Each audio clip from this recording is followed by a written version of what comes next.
Tu as vécu une intersaison difficile parce que tu as perdu ton duo d'attaque Benny. Alors un, c'était programmé Laborde.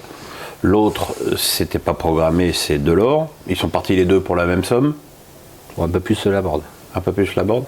Laborde, comme je lui ai dit la semaine dernière, c'est passé comme une lettre à la poste. Andy, c'est pas passé du tout. C'est quoi la différence? La différence, pour moi, il n'y en a pas. Moi, un joueur, à partir du moment où il est parti, on va pas y rester dessus. C'est la vie qui est comme ça.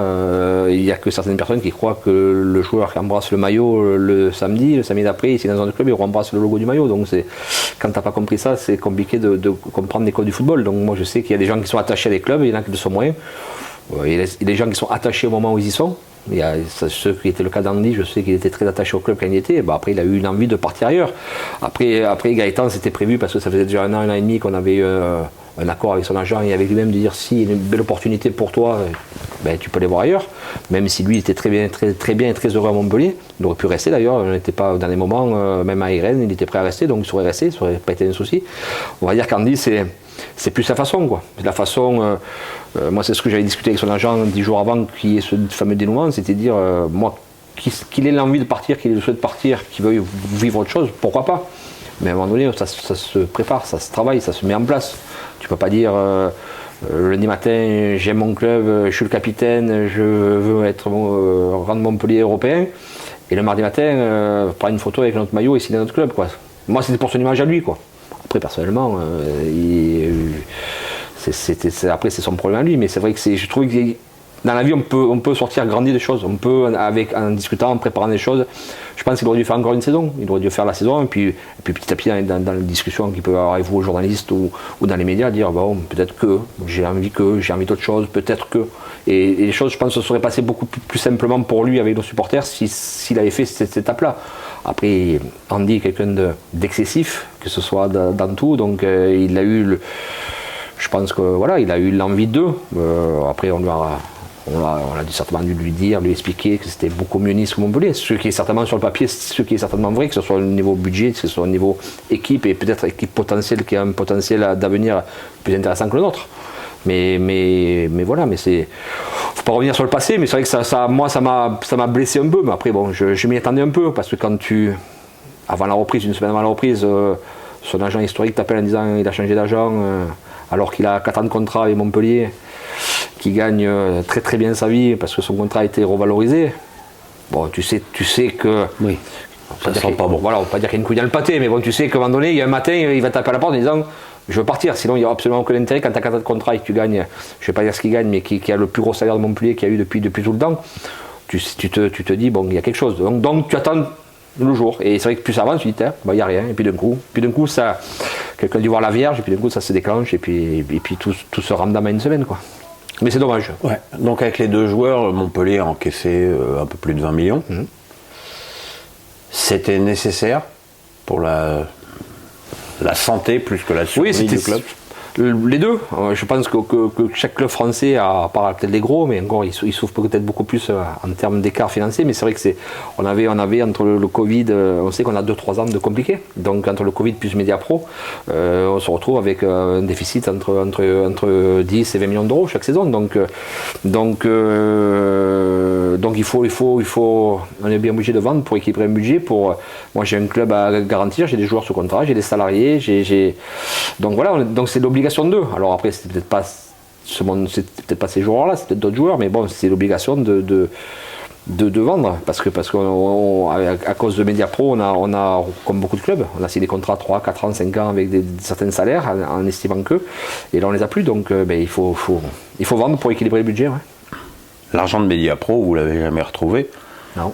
Puisque Amazon a signé à des conditions qu'on peut quand même trouver ridicules, puisque je rappelle quand même qu'ils payent 250 millions pour 8 matchs alors que Canal paye 330 pour 2. Il y a d'ailleurs beaucoup de procès qui arrivent de beIN, de Canal. Est-ce que ça t'inquiète? Pour l'instant, la justice a toujours donné raison à la Ligue, mais c'est sûr que s'il y a un jugement qui est défavorable à la Ligue, ça va être une catastrophe. Oui, mais on va dire qu'on a limité la casse avec Amazon. Et on les remercie d'être venus et d'avoir donné ce qu'ils ont donné. Mais bon, au moins, ça a limité la casse, ça a permis d'avoir au moins de clore le sujet Média Pro et au moins d'avoir une visibilité sur 2 ou 3 ans. Après, effectivement, il y a des successions de procès. Mais bon, moi, je peux comprendre l'aspect peut-être financier de ces entreprises-là. Mais au bout d'un moment, je pense qu'il faut... Je pense que je suis assez proche de Vincent Labrune, je sais beaucoup de choses, que peut-être certains ne savent pas parce qu'on discute, on échange, et je pense que la main tendue, on va parler pour Canal, la main tendue à Canal a été dès janvier, dès février, à un moment donné quand on tend la main en disant prenez-le, mais que tu persistes dans un certain sens, ben, je trouve ça dommage, quoi. Comme je trouve dommage que ça leur coûte, comme tu dis, 330 millions d'euros et puis qu'ils mettent les matchs sur Canal Plus décalé et puis Canal Plus Sport, à un moment donné c'est l'appareil, quoi. Alors je veux bien que le match de Coupe d'Europe de Lille était sur Canal décalé, hein. Canal Plus Sport. Canal Plus Sport. Ouais, bon, après, je trouve ça dommage. Ben, c'est peut-être mieux le PSG pour eux. Ils préfèrent, mais bon, je pense que chaque Français mérite d'être mis au haut niveau. Et je pense que le championnat de France, qui est certainement un championnat très intéressant, je trouve, cette année, mérite plus que d'un Canal Plus décalé ou Canal Plus Sport. Après, chacun fait comme il veut. Après, moi, c'est pas moi qui fais la politique de cette chaîne. Ouais. Je trouve ça dommage. Après, surtout. Enfin, ce qui est dommage aussi, c'est que si tu habites au fin fond du Luberon ou de la Creuse, et que tu n'as pas de connexion internet de qualité, tu n'as pas le championnat avec Amazon, puisque c'est uniquement par internet. C'est aussi un problème que tu n'aies pas un accès, même payant, correct et unilatéral sur tout le pays. Oui, peut-être ça. Après, je ne suis pas un technicien. Moi, chez Amazon, je l'ai sur ma télé, donc après, je... Ouais, pas tu t'en fous. Non, c'est pas que je m'en fous. C'est que j'ai passé une demi-heure à essayer de manipuler mes codes et j'y suis arrivé. Donc, je me dis, alléluia, je suis pas geek, donc j'avais pas mon fils, donc j'y suis arrivé. Mais bon, non, mais effectivement.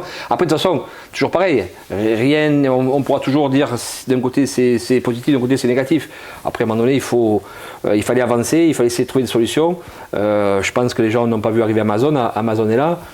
Tant mieux actuellement, peut-être que dans 3 ans ou 4 ans, je vous dirais, ben, c'était tant mieux qu'il y en ait un autre, j'en sais rien, mais ça fait quelqu'un de nouveau qui arrive. Je pense que si on fait les choses bien, ben, ça sera peut-être le nouvel après qui peut-être prendra tout dans 3 ans. Donc, dans la vie, il y a des trains qui passent, des fois il faut savoir les prendre, quoi. Après, chacun, je pense qu'il y avait une opportunité on l'a saisie.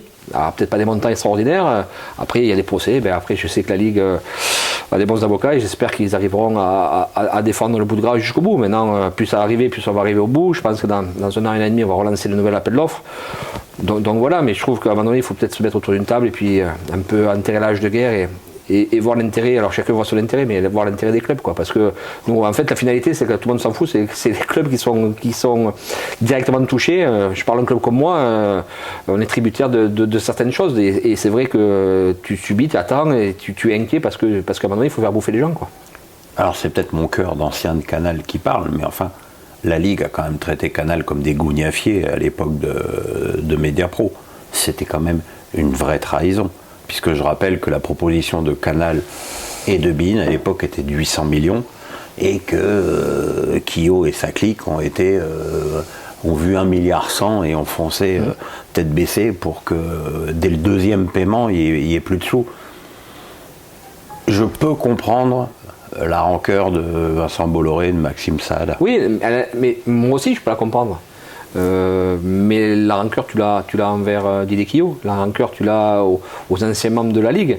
Maintenant il y a Vincent Labrune qui est arrivé, tu pars sur un nouveau cycle, une nouvelle politique de Ligue. Ben, peut-être donne la chance au produit, quoi. Discute avec cette personne, échange, je vais même plus loin. Alors peut-être c'est pas ma faute, mais moi je me sens pas d'appeler M. Bolloré parce qu'il est bien au-dessus de moi. M. Saada, je me pareil, mais à un moment donné peut-être que ces gens aussi peuvent dire, on va convoquer 4-5 présidents ou 10 présidents, 8 présidents, et discuter, échanger, mais dans un autre informel. Et effectivement, on a des torts, mais je pense qu'eux aussi on a des torts. Et à un moment donné, je pense que la communication, l'échange, la discussion ne peut être que bénéfique. Moi, si demain M. Saada il veut discuter avec moi, manger, parce que c'est quand même important de bouffer, c'est tant qu'à faire. Et bon, du coup, voilà, on peut peut-être discuter, échanger, et peut-être que lui, il aura des choses à répondre, nous aussi, on a peut-être des choses à répondre aussi. Mais nous les clubs, enfin moi personnellement, alors peut-être moi je suis un petit club, je suis un petit président, donc moi je suis peut-être pas intéressant pour certaines personnes, mais bon à un moment donné, moi je suis tout ouvert à discuter, à échanger, pour justement essayer de faciliter les choses, pour que justement Canal+, qui est un partenaire historique, continue à être un partenaire historique, mais c'est pas en nous mettant sur des trucs décalés pour dire le football c'est pas beau. Que voilà, à un moment donné, le football c'est beau quoi. Alors, pas beau comme c'est dimanche soir effectivement, mais beau comme d'autres matchs qu'il peut y avoir.